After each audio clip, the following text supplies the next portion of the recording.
con una misma sustancia, digamos, por ejemplo, aquí ponemos el ejemplo de la heroína, en función de quién y por qué la consume. ¿Ya? Entonces, puede estar catalogada como un medicamento o como una droga. Entonces, es un medicamento si la ha recetado un médico para tratar a un paciente con dolor. Y es una droga si se vende en la calle, con un objetivo diferente a un tratamiento médico. Entonces son medicamentos muy controlados, digamos, la ley en el caso de Guatemala es muy restringida, digamos, para que se pueda obtener medicamentos con tipo heroína, ¿verdad? Entonces tienen mucho control. Las anfetaminas también pueden ser medicamentos que en alguna época se usaban para anorexia, para personas que estaban con la intencionalidad de adelgazar. Entonces se inducían la anorexia a través del consumo de anfetaminas. También en el siglo XXI, ya en forma reciente, digamos, ya en la época de ustedes, digamos, ya se utilizan anfetaminas para el tratamiento, por ejemplo, del paciente hiperactivo. Una sustancia dopante, ¿verdad?, que pueden utilizarla los deportistas, los estudiantes, los conductores. O sea, hay sustancias que se consumen y son de distribución y que se utilizan para mejorar rendimiento desde el punto de vista físico, intelectual, mayor concentración, etc. Pero digamos, esta sustancia dopante que tiene la intencionalidad de mejorar, digamos, nuestra capacidad física e intelectual, puede ser utilizada como una droga recreativa si yo la consumo para ir a una fiesta, pues a una discoteca y la puedo combinar o no con otras drogas o con el alcohol. Entonces ya los efectos son diferentes, la intencionalidad es diferente. Entonces, ahí es lo de la relatividad. Y la relatividad también, en algunas drogas puede ser un producto o un bien de consumo. En el caso del alcohol y el tabaco, que por ejemplo, en nuestro país se encuentra en tiendas y supermercados. Van a cualquier lugar y solo ya en algunas comunidades que digamos, la iglesia evangélica y la comunidad evangélica, digamos, prevalece, ya ustedes tienen dificultad para encontrar cerveza o licor o cigarrillos en las tiendas de esas comunidades. Pero de lo contrario, están disponibles, ¿verdad? Y se venden a la libre, ¿verdad? Como decimos, en teoría está prohibido, digamos, entre comillas, vendérselo a menores, pero esto no está vigilado y cualquier patojo puede ir a la tienda a comprar cigarros o comprar cerveza y él dice que es para su papá, para su tío, para la abuela, etcétera, y se lo lleva. La sustancia puede ofrecer cambios en su presentación también, en su concentración, en la pureza, en el precio, etcétera. Por ejemplo, la coca y la cocaína. La coca es un arbusto cuya hoja se consume en la parte andina de Sudamérica y para una intencionalidad, un efecto diferente a la intencionalidad que se tiene a estas mismas hojas procesadas como clorhidrato de cocaína. Los efectos de la cocaína también pueden ser diferentes si esta se inhala, si se inyecta o se fuma, ¿va? En esto de la inhalación ya hay un término de si se esnifea, ¿va? Si es el sniff, el inhalarlo a través de la nariz en seco. Y algo parecido ocurre también con el opio, la morfina y la heroína. Son derivados semisintéticos del opio. Y son mucho más potentes. Entonces, el riesgo de generar adicción y los efectos adversos son más peligrosos de los productos que se obtienen del opio que del mismo opio. Las consecuencias del consumo de heroína también van a ser diferentes por la vía de administración. Entonces, todo es relativo. Una misma droga tiene un efecto, digamos, inmediato y a largo plazo diferente por la vía que se consume. Entonces, está la vía intravenosa, está la inhalación, hay algunos que se ingieren oralmente, a otros que se utilizan parches. Entonces, la vía de administración va a tener un efecto también de acuerdo al producto que se tiene.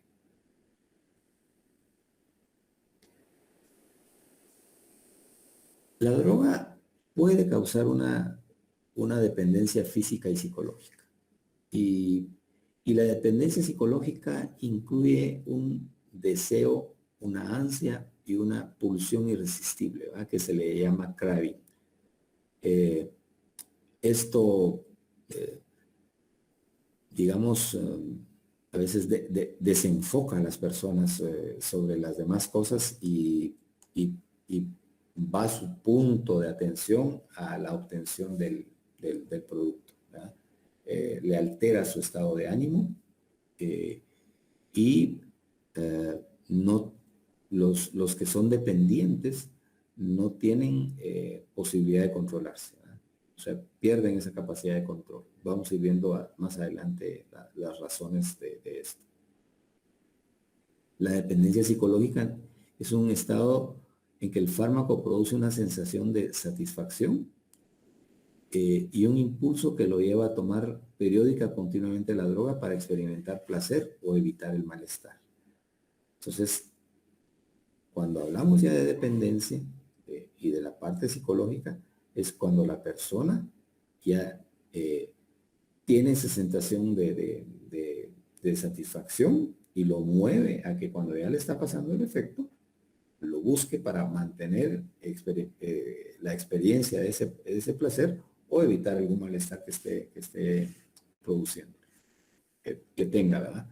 La mejor forma de explicar la dependencia psicológica es las partes de los condicionamientos. Se ha observado, por ejemplo, que en adictos a opiáceos, ¿verdad?, manifiestan síntomas de abstinencia. Si tras un periodo prolongado sin consumir, vuelven a los lugares de donde han consumido opio, ¿verdad? O sea, es gente que dejó de consumir el opio, ¿verdad? Pero que puedan llegar a tener síntomas de abstinencia cuando pasan por los lugares donde habitualmente ellos consumían. O sea, son procesos de condicionamiento, ¿verdad? Que se explican más adelante también por lo que sucede en el sistema nervioso.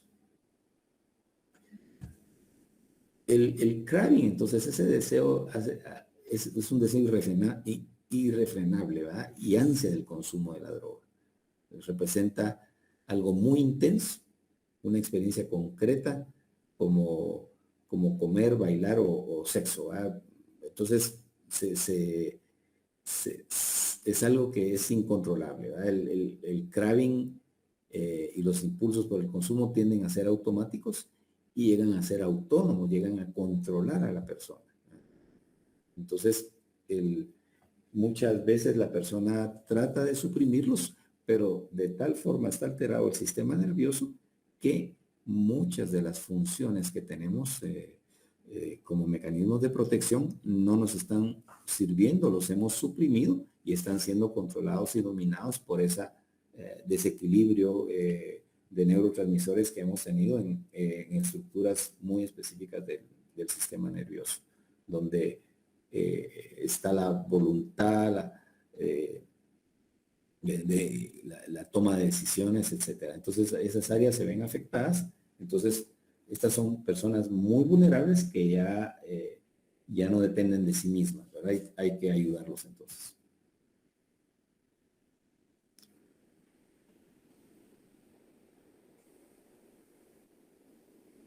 Bueno, entonces cuando se habla de polarización y focalización atencional, hablábamos de que el consumo de la droga como que es el foco y eje de la conducta.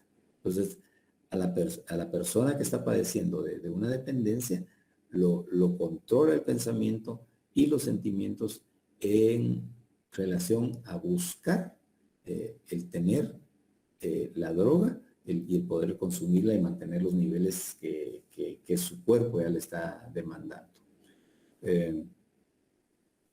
La persona cuando le ha pasado el efecto de la droga anda viendo qué hace para conseguirla. Anda su foco de pensamiento es dirigido a conseguir el producto. Son personas que se anulan totalmente, sin la droga. Todo gira alrededor de ella, entonces son muy dependientes del producto. Tienen ese impulso irresistible a consumir. Son personas que ya no obtienen satisfacción con actividades que antes sí encontraban ese tipo de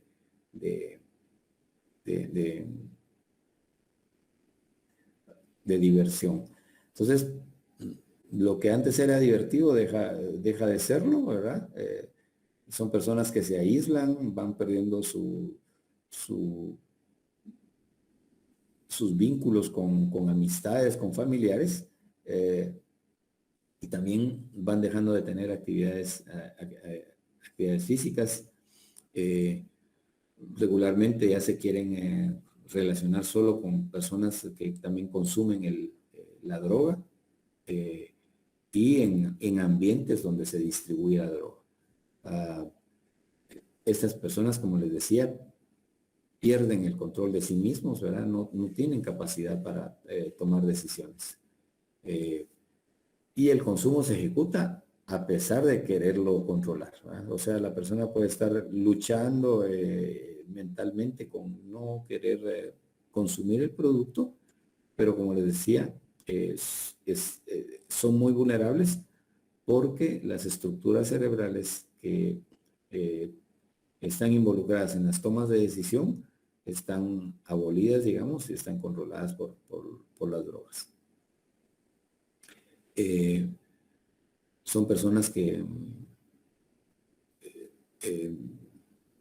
digamos, son incapaces de mantenerse abstemios del producto, y esto hace que se vaya consumiendo durante más tiempo. La intensidad, digamos, de los síntomas va incrementándose gradualmente de acuerdo a la droga y a la persona. Entonces, en la medida que más tiempo se consume, más situaciones de dependencia se van a dar. La pérdida de control es un síntoma muy claro del alcoholismo y de otras drogas, ¿verdad? La vía de administración se ha visto que también es un factor muy importante para determinar los efectos. Las vías de administración más rápida, por ejemplo, la vía intravenosa, tiende a generar problemas con mayor rapidez. O sea, drogas que se inyectan causan con mayor rapidez dependencia, y la intensidad de la dependencia también es mayor en este tipo de drogas. Lo mismo para el alcohol, ¿verdad? Si son personas que consumen alcoholes con un alto grado de alcoholemia, por ejemplo, los que están por arriba de los 40 grados, y por ejemplo, en estos están los vodkas, ginebras, y otro tipo de alcoholes, porque hay una variedad enorme de bebidas alcohólicas, y muchas de ellas con grados Gay-Lussac bastante grandes. Entonces, estas, mientras más grados de alcohol se tenga, más efectos de dependencia van a tener. Diferente digamos, a las bebidas fermentadas como el vino y la cerveza, que la graduación alcohólica es inferior, ¿verdad? Por ejemplo, las las cervezas, el vino tienen, si mucho, 4 o 5 grados de Gay-Lussac de alcohol en, en el contenido, ¿verdad? Las sustancias se pueden comer, fumar, inhalar o inyectar. Y algunas sustancias tienen efecto a través de la piel, como el caso de los parches de nicotina para aquellos fumadores que desean dejar el cigarrillo, ¿verdad? O parches de morfina que se utilizan para personas que padecen de dolor crónico. Las drogas se podrían clasificar, digamos, como de acuerdo a varios criterios y se han utilizado. Entonces, de acuerdo al origen, ¿verdad? Si son naturales, si son sintéticas, si son semisintéticas. De acuerdo a la situación sociológica, si son institucionalizadas o no institucionalizadas. De acuerdo a la parte de la ley en el país, si son legales o ilegales. Al grado de peligrosidad percibido, ¿verdad? Son drogas duras, blandas, y de acuerdo a su estructura química. Ahora, este tipo de clasificación, digamos, carece de algunos de rigor científico. Estamos también metidos en una diversidad cultural donde estas clasificaciones pueden tener una interpretación diferente, ¿verdad? En una cultura puede ser de un lado, puede ser de otro, no entrar en esa clasificación. Los cambios legislativos influyen en ese tipo de clasificación, ¿va? En lo legal o ilegal. Entonces el criterio, digamos, menos afectado por factores culturales es el criterio de los efectos que las drogas tienen sobre el comportamiento. Y eso lo vamos a ver al final. Entonces, las drogas depresoras del sistema nervioso central son estas tres. Entonces, estas entran dentro del paquete de clasificación depresoras y dentro de esas encontramos al opio y a sus derivados. Y entre sus derivados está la codeína, la heroína, la metadona y otros. Son potentes analgésicos. La codeína hasta se utiliza como antitusígeno, ¿verdad? Y ya no se recomienda en el consumo de esto, principalmente en menores de edad. Antes la codeína era uno de los elementos cotidianos que se utilizaban en las mezclas de medicamentos contra la tos. Estos, digamos, los opiáceos y sus derivados, el opio en general producen un estado de relajación, indiferencia, tranquilidad, dan incapacidad para concentrarse y en cierta cantidad de consumo se puede llegar también hasta episodios eufóricos, ¿verdad? Otras que son depresoras del sistema nervioso son el alcohol y sus derivados. Entonces, esto se puede encontrar en bebidas fermentadas, como la cerveza, el vino, o destiladas como el whisky, el ron, el vodka. A dosis bajas, el alcohol produce capacidad estimulante, desinhibidora y puede pasar a lo eufórico. Su efecto depresor aumenta con la dosificación, ¿verdad? Entonces ahí ya puede producir sueño y puede inducir hasta el coma y hasta un paro cardiorrespiratorio. En este grupo de alcoholes también se incluyen los solventes volátiles que se encuentran en la gasolina, los pegamentos, los barnices, el thinner, ¿no? Están también en el otro grupo los hipnóticos y sedantes, que se utilizan como ansiolíticos para inducir el sueño en el tratamiento de la epilepsia. Las benzodiazepinas son los más utilizados en estos casos. Entonces estos son como drogas depresoras y aquí están las drogas estimulantes. Las drogas estimulantes presentan tolerancia y dependencia psicológica. pero es más difícil de observar una dependencia física. Entonces, se pueden dividir en los derivados de la coca y cocaína. Entonces, la cocaína es el principio activo de la hoja de coca. Y este inhibe las sensaciones de fatiga, ¿verdad? Por ejemplo, la hoja de coca se mastica mucho en trabajadores de campo en el área andina. Entonces, inhibe el cansancio y el sueño y el hambre, ¿verdad? Y eso se consume mucho en poblaciones de escasos recursos que están sometidos a tareas fuertes como las agrícolas, ¿verdad? En territorios muy accidentados, con una altura impresionante en relación a la altura sobre el nivel del mar. Entonces, quienes lo consuman sienten vigor, lucidez y hasta omnipotencia. Es un poderoso anestésico local también la cocaína. La capacidad para generar adicción está muy influida por la vía de administración. O sea, si se fuma, si se inyecta, es más adictivo que inhalarla, ¿va?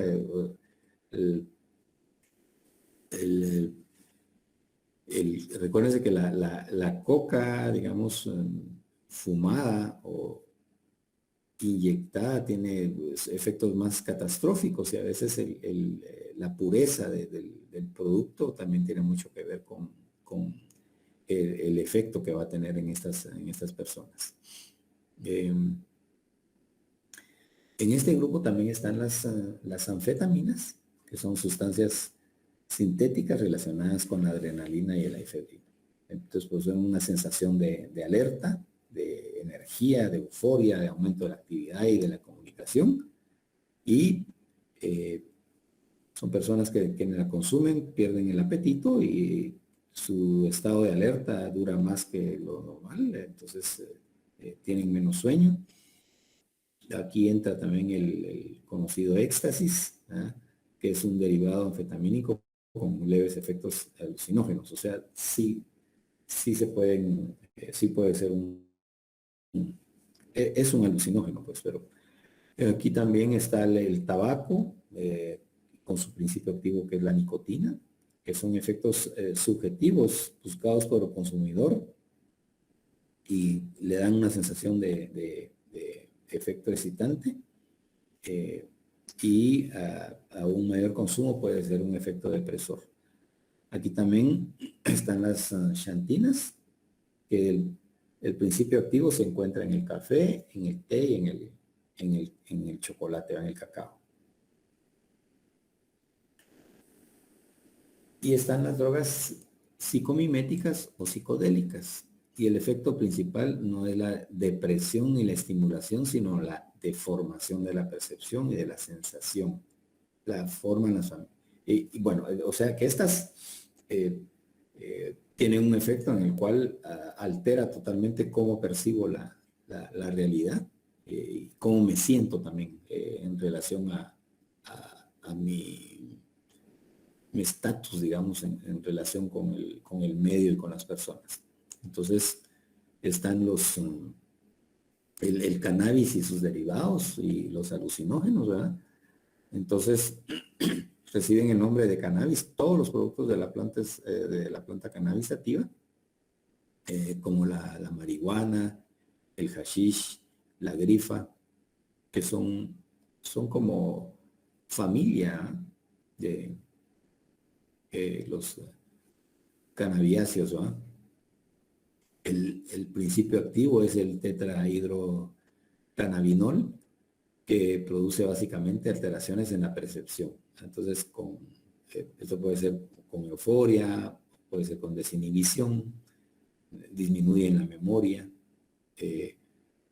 disminuye la capacidad de la atención, y en cierto grado puede llegar a confusión y somnolencia.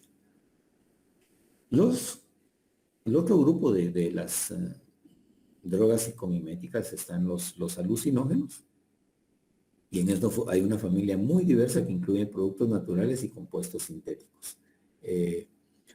Forman parte de este grupo, digamos, de familia las solonáceas, ¿verdad? Como la belladona, el estramonio. Estos, por ejemplo, son... la belladona es también se ha usado mucho para el dolor. Hay... Es una flor prácticamente, ¿va? Es una planta y depende cómo se procese, así es el efecto que se va a tener. Está también la mescalina que se encuentra en el peyote, o sea, de donde sacan el mezcal, ¿verdad? La psilocibina y está también el LSD, que es sumamente alucinógeno.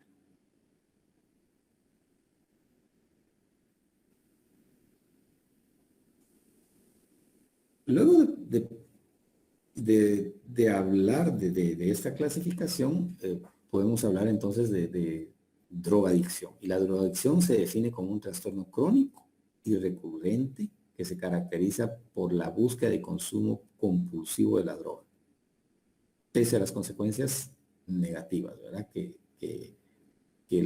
La persona las puede tener como un referente. La drogadicción se debe considerar como un trastorno cerebral porque genera cambios funcionales en los circuitos del cerebro que participan en la recompensa, en el estrés y el autocontrol. Estos cambios pueden persistir aún mucho tiempo después de la que persona haya dejado de consumir las drogas. La adicción es muy similar a otras enfermedades, ¿verdad? Pero, por ejemplo, comparémosla con una enfermedad cardiológica, ¿verdad? Entonces, perturba el funcionamiento normal y sano de un órgano del cuerpo. Así como, entonces, tiene graves efectos perjudiciales para la salud y es en muchos casos prevenible y tratable. Y sin tratamiento puede durar toda la vida y puede llegar hasta causar la muerte. Entonces, se debe tratar como una enfermedad porque se comporta como tal, ¿verdad? O sea, altera el funcionamiento de nuestros sistemas, tiene efectos perjudiciales con nuestra salud, es factible prevenirla, es factible tratarla. Y de no hacerlo, se puede prolongar por el resto de nuestra vida o nos puede causar la muerte, como se comportan las enfermedades. Ahora, ¿qué lleva a las personas a consumir, digamos, a volverse adictas? Pero el volverse adicto inicia con algo. Entonces, ¿cuáles son los entornos? ¿Cuáles son los factores que hacen que una persona experimente e inicie el consumo de una sustancia? Entonces, una de las razones es para sentirse bien. O sea, tengo el deseo de tener una sensación intensa de placer. Entonces, estas personas se sienten poderosas, sube su autoconfianza, se sienten con más energía, mientras que otros también lo que dan es relajación y se siente la gente satisfecha. Entonces, esa es una de las situaciones de cómo la persona se siente en sí misma. Otras son, por ejemplo, para sentirse mejor ante situaciones que le provocan ansiedad propia, ansiedad social, el estrés o personas que están deprimidas, ¿verdad? Que están de bajón, entonces necesitan algo para subir esa sensación de bajón que se tiene. Entonces, consumen. El estrés es uno de los factores que podríamos identificar como crítico porque este es un factor que va a estar presente, digamos, tanto en el que consume como el que dejó de consumir. Pero, digamos, de darse situaciones de estrés en personas que dejaron de consumir, es un factor que los puede hacer volver a caer en el consumo y dependencia de droga. La otra razón es que las personas las consumen por quererse desempeñar mejor. Y aquí puede ser en el área deportiva, puede ser en el área productiva en el trabajo, ¿ah? o en los estudiantes. O sea, mejora la concentración, entonces durante mis horas laborales estoy más atento, estoy más activo, etcétera. Y también para momentos de estudio, cuando me quiero desvelar para estudiar para un examen. Entonces, son razones por las cuales se inicia un consumo. Y la otra es por la curiosidad y por la presión social. Y en este campo, digamos, los más vulnerables son los adolescentes.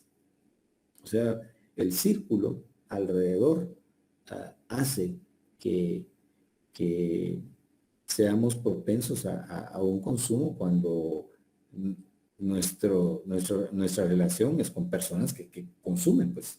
O sea, en nuestro medio, digamos, casi que es cultural que a partir de la mayoría de edad ya es permitido el consumo de alcohol y de cigarro. En algunos lugares esto se hace antes, a partir de los 15 años, como que tienen el ok, va el visto bueno del adulto para que inicie el consumo de alcohol y tabaco principalmente. Y la otra es por curiosidad, pero la curiosidad, para satisfacer una curiosidad, yo tengo que tener acceso al producto del cual tengo yo esa curiosidad de probarlo. Entonces, son las razones por las cuales se puede dar un inicio, entre comillas, puede ser inocente, intencionado, pero que a la larga, si se rodea de factores biológicos y sociales desfavorables, pueden hacer que esta persona caiga en un incremento del consumo y hasta llegar a considerarse como una dependencia o una drogadicción.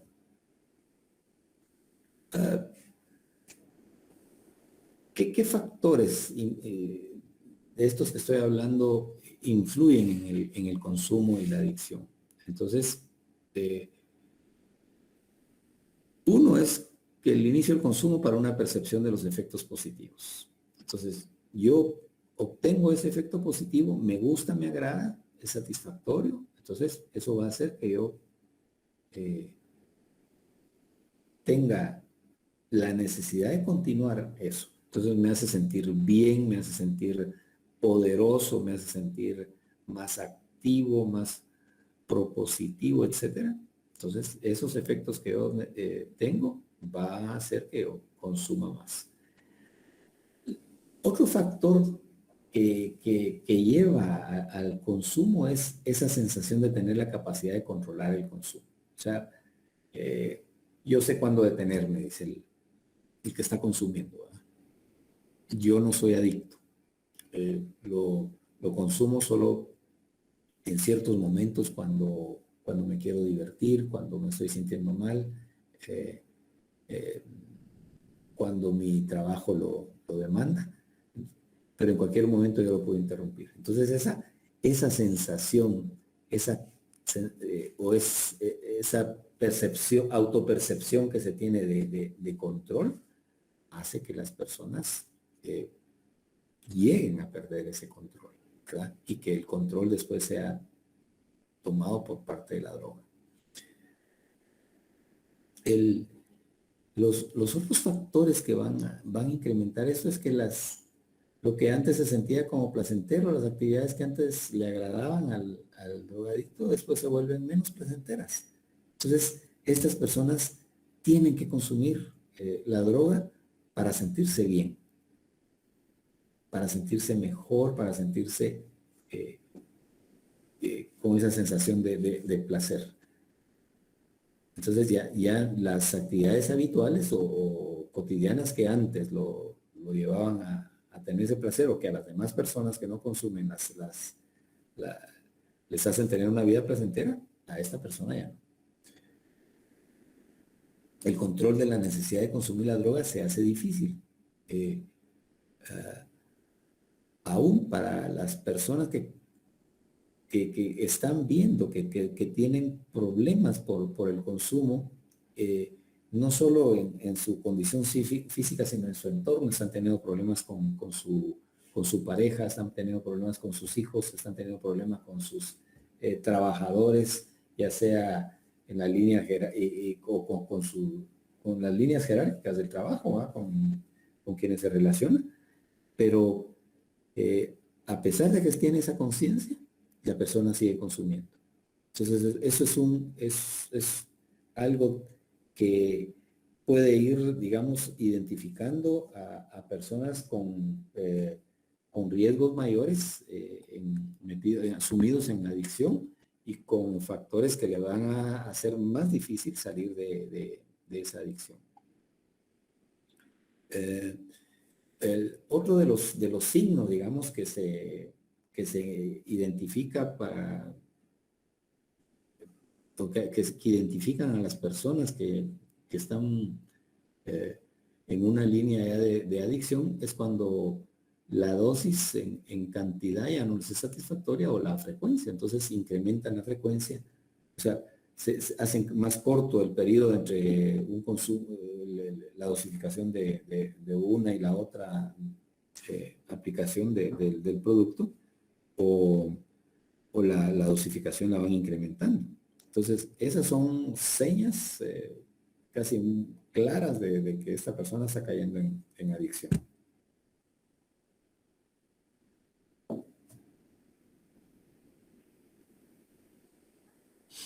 ¿Qué otros factores influyen, digamos, para el consumo y la adicción? Entonces, la decisión inicial de consumir drogas por lo general es voluntaria, ¿verdad? En algunos casos, pues, las personas son inducidas hasta en forma involuntaria. Por ejemplo, esto se maneja principalmente en la trata, ¿verdad?, de personas, cuando son sometidas a trabajo, a prostitución. Entonces, esto principalmente en menores, ¿verdad?, en adolescentes. Entonces, los inducen, y quienes hacen esto conocen muy bien el cómo y con qué frecuencia y con qué cantidad de droga ir induciendo a la persona para que se vuelvan dependientes. Pero regularmente la decisión inicial es voluntaria, ¿verdad? De acuerdo al círculo de las personas, que así va a ser la oportunidad que tenga de tener acceso al producto. El consumo continuo, la capacidad de la persona para autocontrolarse se deteriora en una forma grave, ¿verdad? O sea, cuando yo ya uso esto a diario, varias veces al día, ese consumo se va a hacer más difícil que yo pueda tomar decisiones propias en evitarlo, ¿verdad?, en descontinuarlo. La disminución del autocontrol es el sello distintivo de la adicción. O sea, cuando una persona por sí misma no puede dejar, eso prácticamente distingue al adicto del no adicto. Y esto, fíjense que lo han estudiado, ¿verdad? Han hecho estudios de imágenes cerebrales, ¿verdad?, tomografías, en los cuales se detecta las áreas donde tenemos los procesos de decisión, aprendizaje y memoria. Hay cambios físicos en esas zonas. Entonces, el buen juicio, la toma de decisión, el aprendizaje, la memoria, el control de comportamiento, están, digamos, alterados, abolidos en cierta proporción. Entonces, fisiológicamente, estas personas no tienen los mecanismos para estimular los neurotransmisores necesarios que se requieren para una buena toma de decisión, ¿verdad? El dejar la droga. Entonces, la sustitución, digamos, la modificación y alteración que se tienen con las drogas hacen que anulan prácticamente a la persona en relación a su toma de decisión. Esto como les digo, lo han estudiado con neuroimagen, y esas neuroimágenes evidencian la reducción que existe en estas zonas cerebrales y de la baja estimulación que se tienen por ejemplo, en la zona donde se toman las decisiones. Entonces la persona está anulada. Las probabilidades de que las personas se vuelvan adictas van a variar de acuerdo a la diversidad de factores que están alrededor de la persona. Entonces, las personas, mientras más factores acumulen, digamos, más probabilidad van a tener de convertirse en adictos. Entonces, dentro de esos factores hay factores biológicos y factores no biológicos, factores sociales. Entonces, dentro de lo biológico están la parte, habíamos hablado hay factores genéticos hereditarios, hay antecedentes de problemas neurológicos de trastornos en la familia. Tiene algún tipo de patología que requiera el consumo de alguna droga. Entonces, hay factores de protección y factores de riesgo. Entonces, los factores de protección, mientras más factores se tengan, va a reducirse ese riesgo de la adicción. Y va a ser, mientras se tengan más de estos factores, también va a ser más fácil sacar a las personas de su adicción. Estos pueden ser, como les decía, de tipo ambiental o biológico. O sea, ¿qué factores podemos ver aquí que tienen influencia? Bueno, por ejemplo, los factores de riesgo. O sea, cuando ha habido comportamiento agresivo en la niñez. O sea, personas que han sido sometidas a violencia intradomiciliar es un factor de riesgo. O ya viéndolo desde el punto de vista individual, cuando el niño es agresivo durante su niñez, puede estar, digamos, siendo una manera de manifestar problemas neurológicos, de trastornos neurológicos que pueda desarrollar en la edad de la adolescencia o en la edad adulta. Otro factor de riesgo es cuando los padres no supervisan, ¿verdad? O sea, hay cierto nivel de supervisión que se debe tener en el hogar sin caer tampoco en el control, ¿verdad? En el control excesivo de los hijos, pero se tiene que supervisar. Y la supervisión es de acuerdo a la edad del niño o del adolescente. Por ejemplo, ver si tiene sustancias en su cuarto, con quienes se reúne, los horarios de salida, los lugares que se visitan, todo ese tipo de cosas.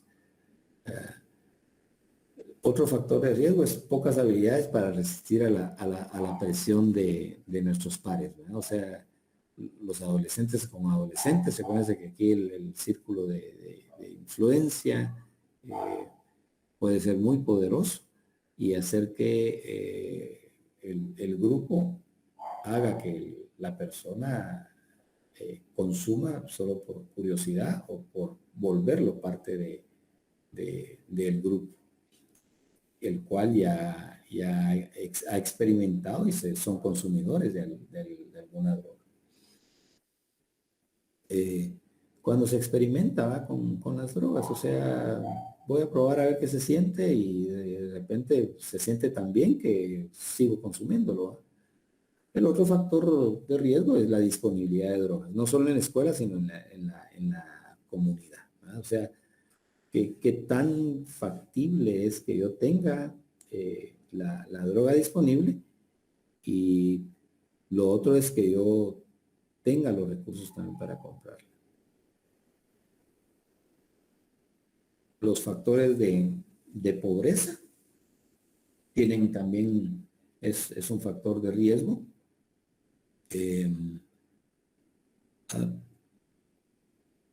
Aquí también dentro de los factores de riesgo en los entornos, tiene mucho que ver la parte del consumo en el círculo cercano, ¿verdad? O sea, hay consumo en la familia, los padres, o sea, son bebedores, algunos de los padres, o los dos, son fumadores, consumen alguna droga, ¿verdad?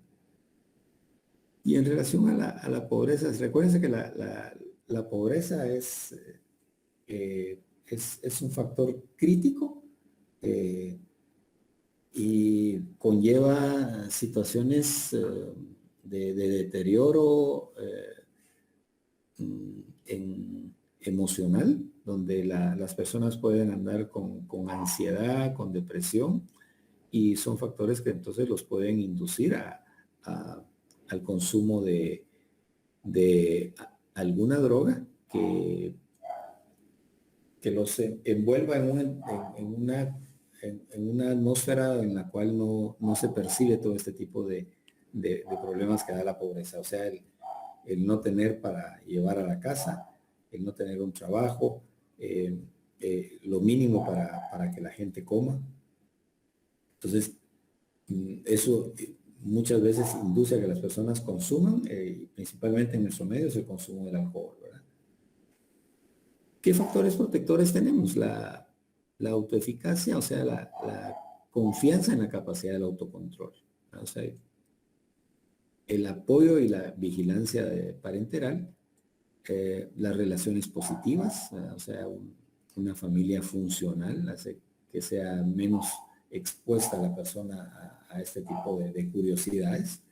Eh, las buenas notas, ¿verdad? Los estudiantes, dependiendo de los ambientes, ¿verdad? Eh, los estudiantes que van con malas calificaciones son propensos a caer en el consumo, ¿verdad? Políticas antidrogas en la escuela y en las comunidades, por supuesto que es un factor importante. O sea, aquí no se fuma, aquí no se bebe, se controla mucho eso. Y la parte de los recursos comunitarios que se invierten para el trabajo preventivo. En el DSM-5, los trastornos relacionados al consumo, ¿verdad?, a las sustancias, está el trastorno inducido por sustancias y el trastorno por consumo de sustancias.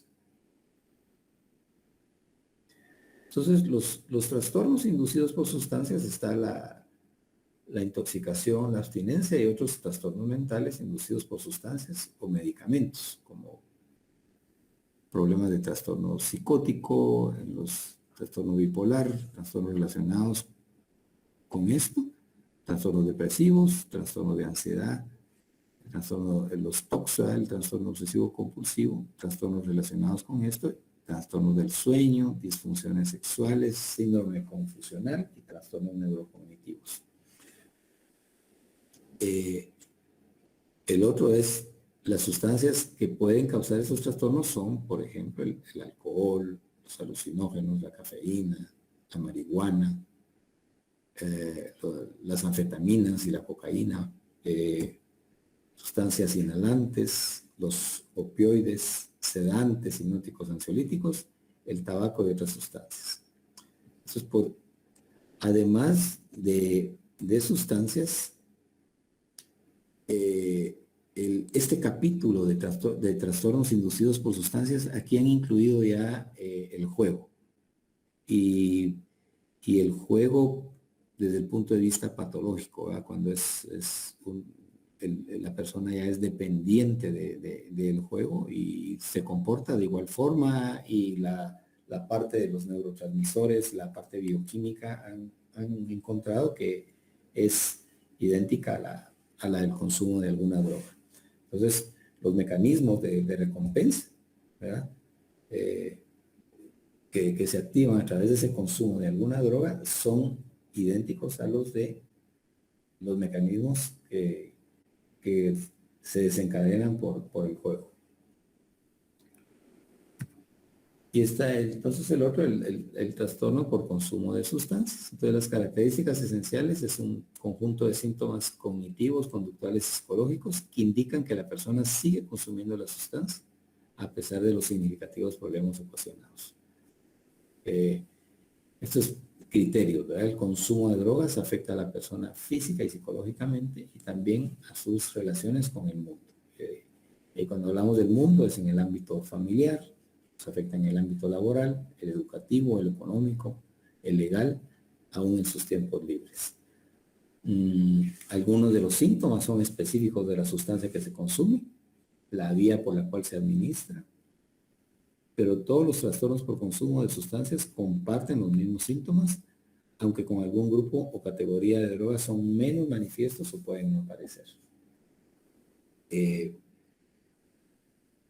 ¿Qué partes de nuestro cerebro se ven afectadas, digamos, con el consumo de drogas? Principalmente los ganglios basales, la amígdala y la corteza prefrontal. Recuérdese que en estos tres bloques, digamos, en estas tres partes del cerebro, existe un circuito de interconexión, y en ese circuito están estas zonas que son bloqueadas, como les decía yo, en el paciente que es adicto, donde pierde la voluntad y la toma de decisión. Y también están otras zonas relacionadas a la obtención de la satisfacción, el placer, la recompensa.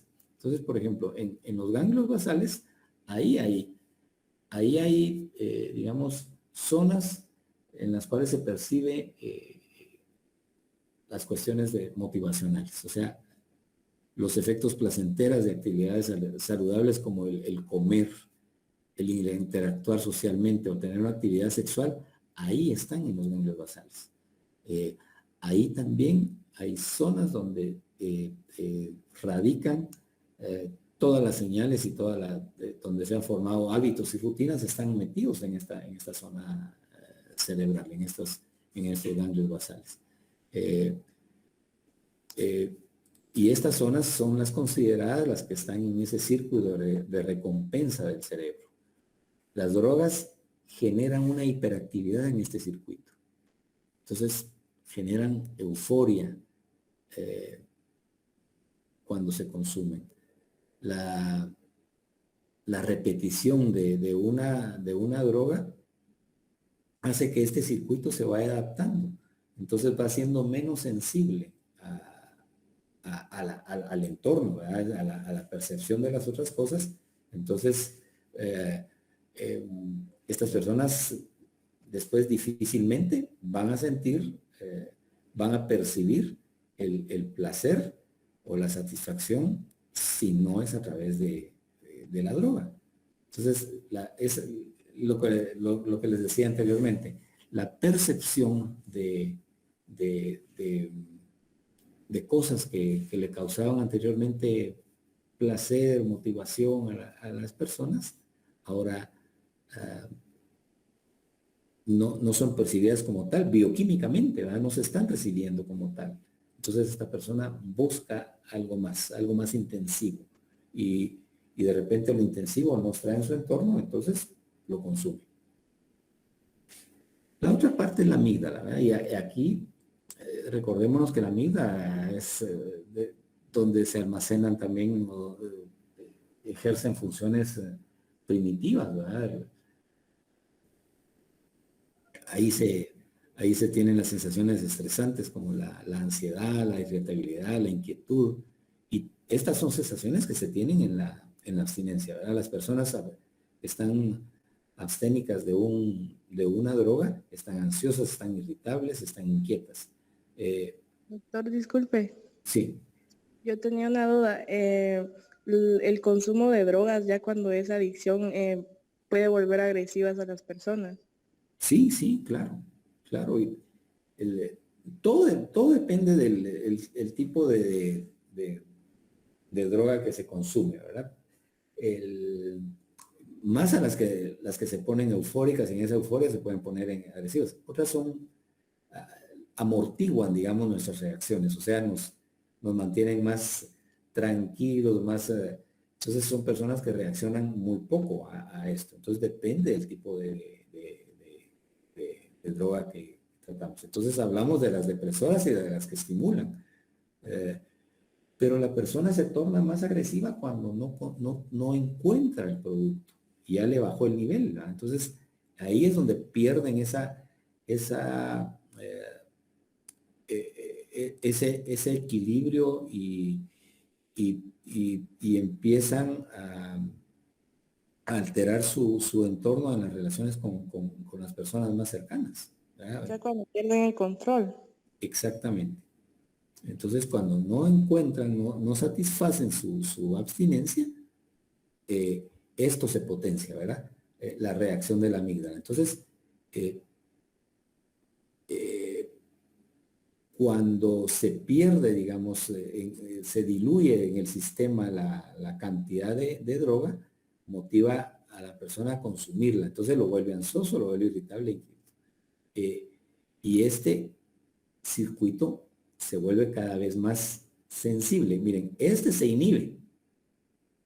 O sea, los efectos placenteros y todo eso, la percepción de esto se inhibe en ganglios basales. En cambio, en la amígdala se estimulan los efectos de ansiedad, irritabilidad e inquietud.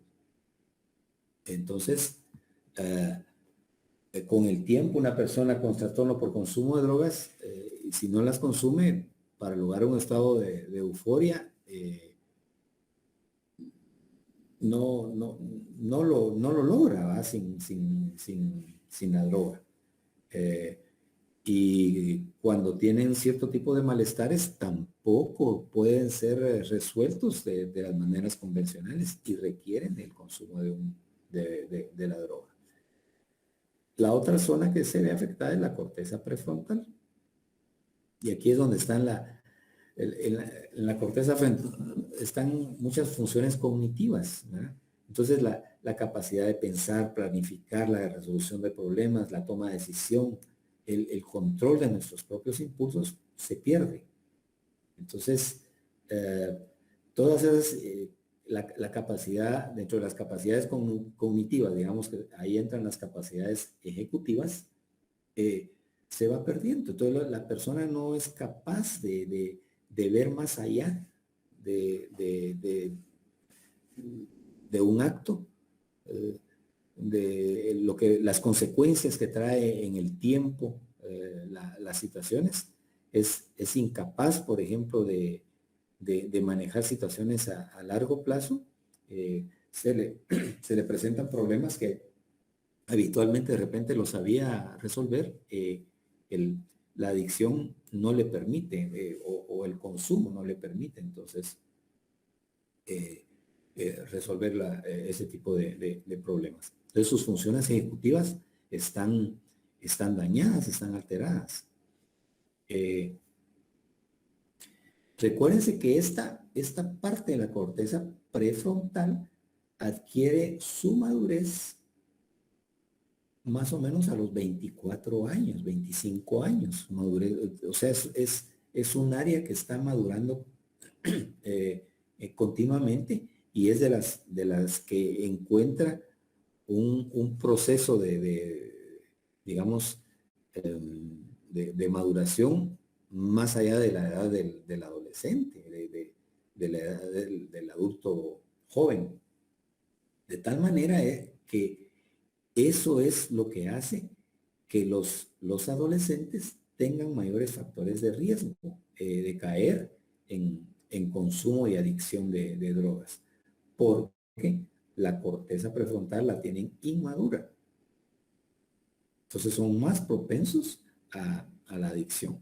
Entonces la, los cambios en el equilibrio en este circuito, los circuitos de los ganglios basales y la amígdala extendida hacen que una persona que sufre un trastorno por consumo de drogas busque la droga en forma compulsiva y tenga menos control de sus impulsos. O sea, la persona pierde su autocontrol. Y recuerden que muchos de estas personas roban, matan, les vale madre el presupuesto, dejan sin comer a la familia con tal de obtener el producto. Entonces pierden ese nivel de pensamiento, de conciencia, en los cuales los hace agresivos, los hace insensibles ante situaciones propias y de su entorno. Entonces, por ejemplo, el conductor de un vehículo, el que maneja una maquinaria, donde son varios las personas que lo hacen, no está en la conciencia del riesgo que está poniendo a otras personas por su adicción. De tal manera que la droga, digamos, los peligros que representa el consumo de estas drogas es que altera totalmente, y altera la función equilibrada que tenemos en nuestro sistema nervioso y nos hace totalmente digamos, casi que a un punto de llegar a ser antisociales en momentos de abstinencia. Y nos aleja de la realidad, ¿verdad? Y la realidad del drogadicto es, bueno, tener una satisfacción, una percepción de que todo está bien, ¿verdad? Y que lo otro es relativo. Yo lo dejaría hasta acá y les diría que esto del consumo de drogas, las adicciones, es uno de los problemas con los cuales con más frecuencia se van a enfrentar. Y de esto naturalmente hay factores preventivos, estos factores también de protección que se tienen, hay que fomentarlos en el manejo integral que debemos de tener con las personas que acuden a la terapia para salir del problema. Hay casos muy, muy difíciles de manejar, casos muy crónicos o en un consumo muy profundo. El tipo de droga en el cual están sumergidos, digamos, son bien complicados, son manejos difíciles. Muchas veces acuden cuando ya su entorno está destruido, ya destruyeron las relaciones con la familia, con los hijos, con la esposa, el esposo, ya hasta sus amistades, sus vínculos laborales y todo están rotos. Y la persona que acude, digamos, oportunamente a una terapia, todavía, o sea, lo estamos encontrando en niveles todavía modificables, pero a través de terapia, de psicoterapia, pero otros van a requerir hasta hospitalización y manejo con medicamentos para sacarlos adelante de su problema de adicción. Pero aquí la parte nuestra, digamos, siempre, digamos, los que trabajamos en la salud, tiene que estar enfocada a los elementos preventivos. O sea, cómo prevenir este tipo de situaciones. Y la prevención viene desde que yo les diría, si es a nivel de una familia, desde antes de que se tengan bebés, ¿verdad? O sea, si son fumadores, si son tomadores, cuando llega un bebé a la familia, cómo va a seguir ese comportamiento. O sea, la persona es alcohólica, la percepción de la adicción la tienen o no. O sea, recuérdense que el alcohólico dice, yo soy alcohólico, yo solo bebo en ocasiones sociales, o sea, soy un alcohólico social, solo para eventos, ¿verdad? Solo de fin de semana. Cuando altera su entorno, ¿verdad? Y lo que no está entendiendo el adicto es que él internamente está afectado y eso hace que se modifique la percepción del mundo y de sus relaciones.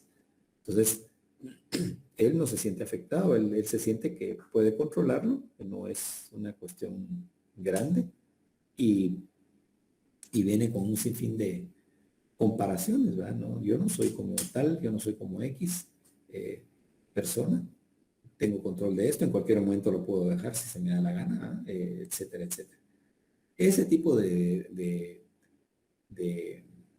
comentarios hacen que uno identifique factores de riesgo, porque el factor del autocontrol es un factor de riesgo en el cual no hay una buena percepción de la adicción.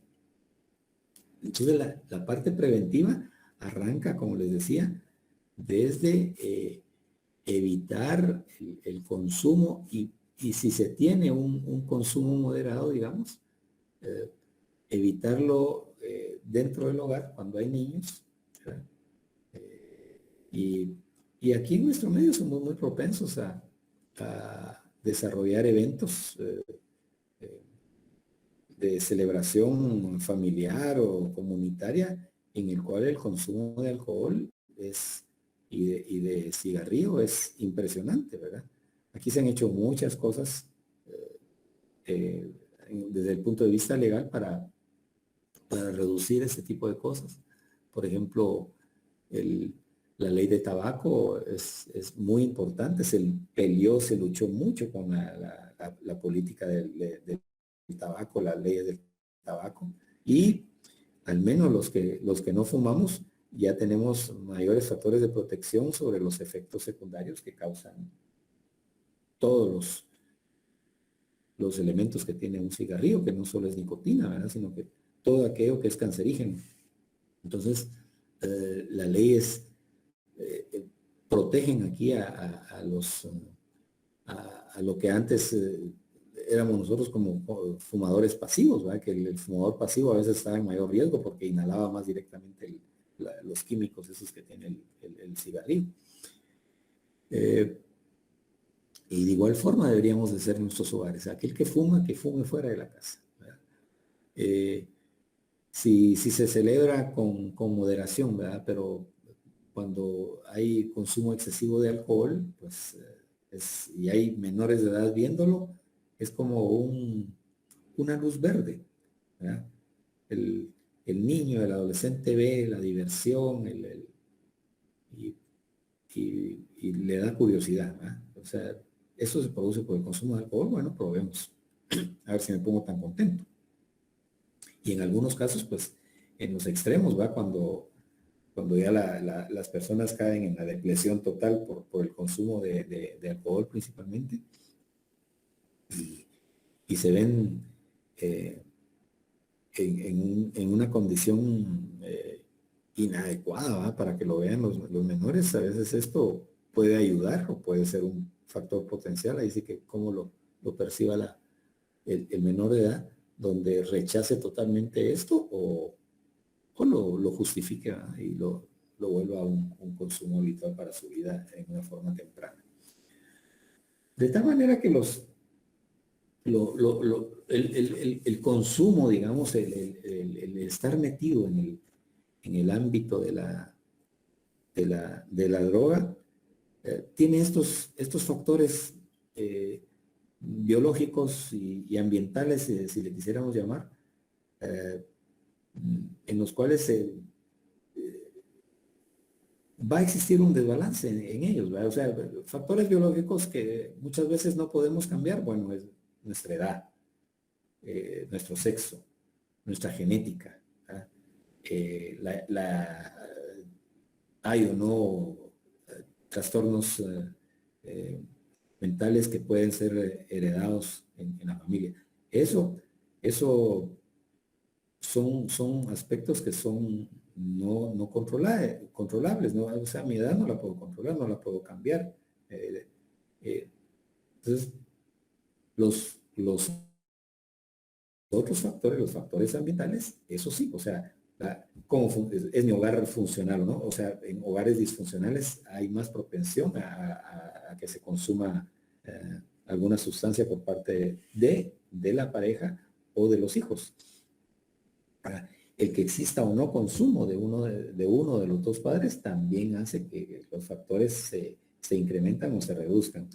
El tipo de relaciones que tenga, esa es parte de la parte preventiva, el control que debemos de tener los padres. ¿Con quién se junta mi hijo? ¿Verdad? ¿Qué lugares visita? ¿A dónde se va cuando pide permiso en la noche? ¿Verdad? O sea, frecuenta discotecas donde hay consumo incontrolable de licor y cigarrillo en los menores y de sustancias, ¿verdad? De drogas. ¿Cómo es mi comunidad? Mi comunidad me protege, o sea,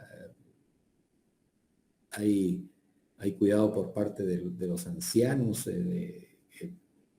etcétera.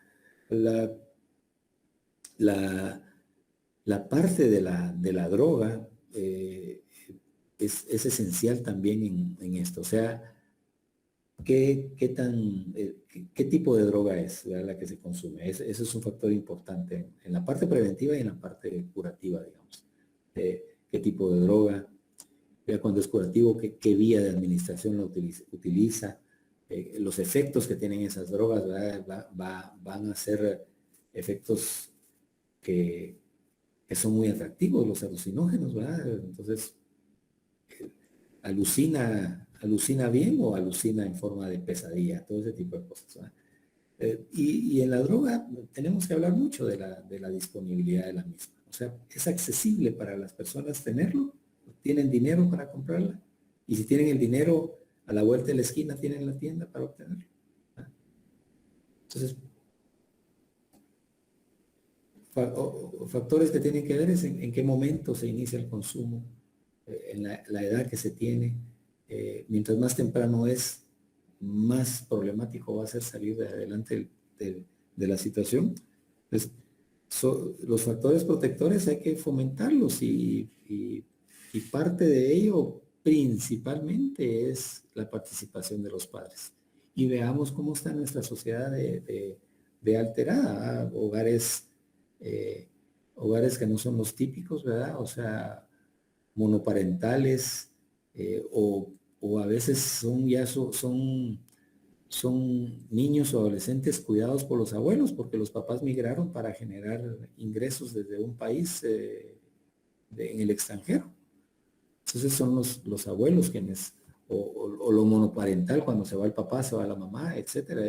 Tiene efectos importantes, ¿verdad?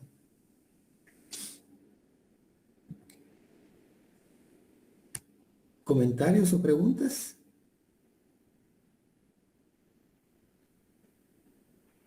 Doctor, una pregunta. ¿En terapia se va reduciendo poco a poco el alcohol o se reduce de una vez?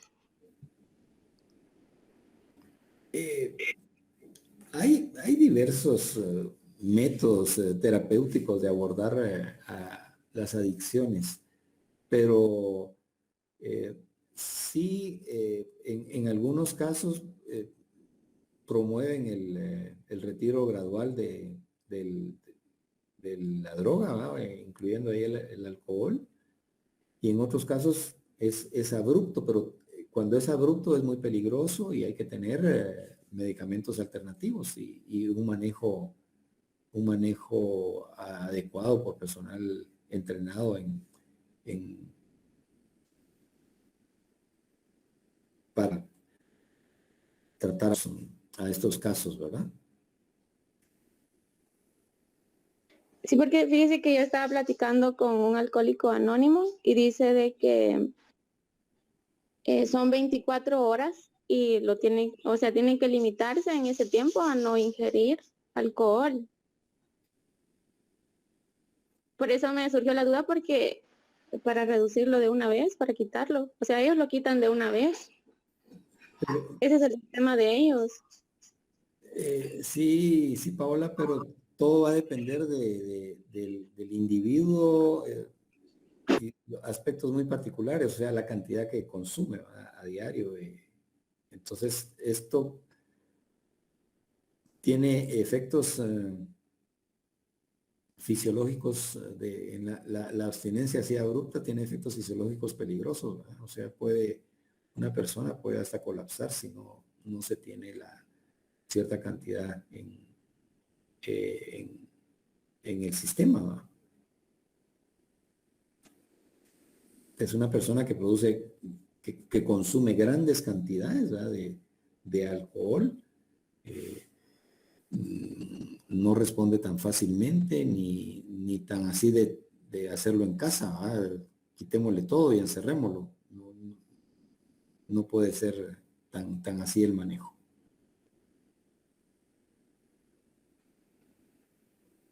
Está bien, gracias, doctor. Ok.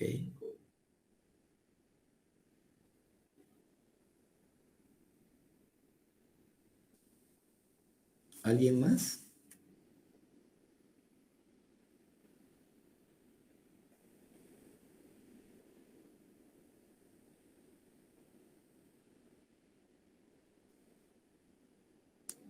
Bueno, lean la referencia que está en el link, ahí en la guía y en la plataforma. Y es un documento relativamente fácil de leer, les va a dar muchos insumos relacionados al manejo, digamos, y a las características de las adicciones. Como les digo, es un problema que lo van a ver con mucha frecuencia en su práctica clínica.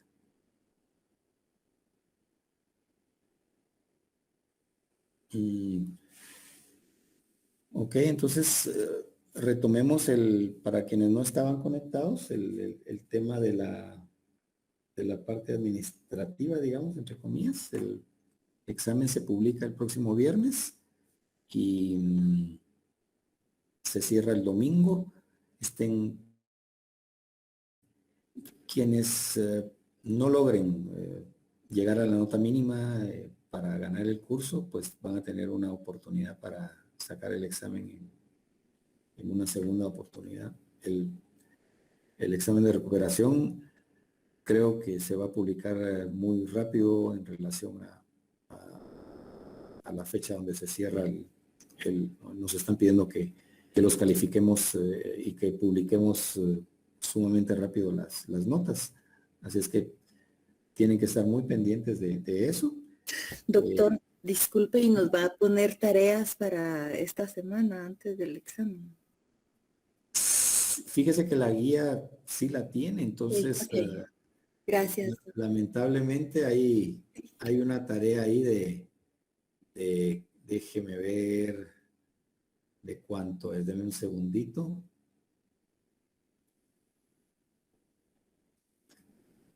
Y porque el problema aquí es la distribución de los puntos, cómo estaba durante todo el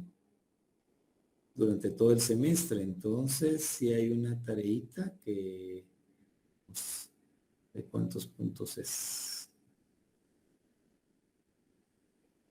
Sí, todavía tenemos 3 puntos pendientes en tareas. Entonces, Eso nos conviene también, ¿verdad? Aunque claro. el tiempo se absorbe fuerte. Gracias. Para quienes van, y eso se los dije la semana pasada, para quienes van en el borde, quienes van bajos, ustedes saben quiénes son, ya les llegó un mensajillo, les mandé un mensajito también. Hagan su esfuerzo mayor ahorita en este periodo de cierre, ¿verdad? O sea, cumplan con su tarea, háganla pero el examen tiene un valor alto, entonces en todas las clases, ¿verdad? No solo en esta, sean muy cuidadosos en responder sus exámenes y espero que salgan adelante todos. Mientras tanto, les quiero agradecer que me hayan dado el espacio de entrar a sus hogares, a sus lugares donde reciben la clase. Todos aprendimos aquí de todos, ¿verdad? Yo les motivo para que en el siguiente semestre, yo ya no tengo cursos en el siguiente semestre, pero creo, tengo la sensación, aunque no nos han notificado oficialmente, ni a alumnos ni a docentes, si se va a continuar con el modo virtual o se vuelven a las clases ya presenciales. Parece que se va a continuar con el modo virtual, pero sean más participativos. La verdad es que cuando hay mayor participación hay mayor aprendizaje. Y este grupo es grande. O sea, si se mantiene así como están, donde han fusionado a grupos de tres centros, este grupo es de 41 personas. Entonces, es un grupo difícil de manejar. Pero las ventajas que se tiene cuando son bastantes es que todos pueden aportar. Entonces, con historias de vida, con experiencias propias, con dudas, con aporte de conocimientos, porque el docente no lo maneja todo. Miren, el mundo de la salud mental y de la salud en general es tan amplio que no tenemos el conocimiento completo para nada los docentes. Entonces, el que ustedes busquen, lean y aporten durante los cursos hace que el conocimiento se vaya ampliando. Entonces, la virtualidad tiene ventajas, pero una de las desventajas es que esa relación, esa parte presencial, digamos, nos limita a no poder tener esa relación. Yo desconozco aquí de todos los que están aquí, digamos, conectados, si realmente están conectados, están escuchando, ¿no? La clase, ¿verdad? No lo sé, ¿verdad? Ni tomo asistencia, no es parte de mi, ya están ustedes en una etapa donde si asisten o no asisten al curso, ya es por responsabilidad propia, es formación de ustedes para su futuro, y el hecho de hacer una tarea o no hacerla, tampoco yo voy a estar encima de personas que ya son adultas, ¿verdad? Eso es parte de lo de ustedes. Si ustedes se arriesgan a la nota final o sea, llegar a la nota final con el examen y han dejado de hacer tareas, yo no puedo hacer presión sobre eso, ¿verdad? Ni puedo tomar también decisiones al cierre del curso, y esto fue algo que la decanatura también nos dijo, ¿no? No vamos a dejar tareas para puntos extra, ¿verdad? O sea, las personas tienen que trabajar durante el semestre. Doc, gracias por su docencia y su amistad. Yo me siento satisfecha con su curso. Qué bueno. Y van a seguir aprendiendo, ¿verdad? Como les digo, esto, las limitaciones de la virtualidad y las limitaciones de estar en un plan de fin de semana es complicado. Es poquito el tiempo para poder compartir tanto, que existe tanto conocimiento, y el esfuerzo, yo sé que el esfuerzo de ustedes por sus cuestiones laborales, familiares y todo, es algo digno de admirarse. O sea, están sacando recursos para poder seguir superándose académicamente. Entonces, continúen en eso, por favor. El obtener un título debe ser una meta, pero yo como también los motivo a que sean gente que aporte al desarrollo integral de su individual, de la familia y el comunitario. Entonces, mientras mejor preparados estemos en nuestro país, más rápido vamos a salir de esta situación crítica que tenemos, ¿verdad? Crítica desde todo punto de vista, ¿verdad? O sea, económicamente, socialmente, estamos cayendo en un hoyo sin fondo, ¿verdad? O sea, no tenemos estructuras políticas, no tenemos un Estado que nos ayude, que nos respalde. Entonces, seamos agentes de cambio. Y el agente de cambio empieza por sí mismo y por su círculo de influencia cercano. Y esto hace una reacción en cadena que de repente uno no ve los frutos, pero los va a ver no tan tardíamente. Así es de que ánimo, sigan adelante. Yo sé lo difícil que es prepararse bajo estas circunstancias tan difíciles que tenemos en el país. Y no desmayen. Y les deseo lo mejor y gracias por haberme permitido estar con ustedes durante este semestre. Gracias, doctor.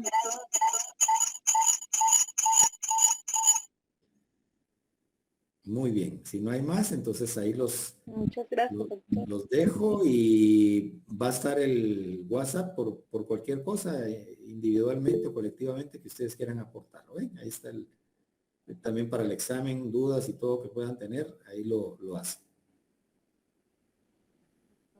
Muy bien. Muchas gracias, doctor. Gracias, doctor. Gracias, doctor. Muy feliz domingo y buena semana. Hasta luego. Gracias, doctor. Gracias, igualmente, doctor.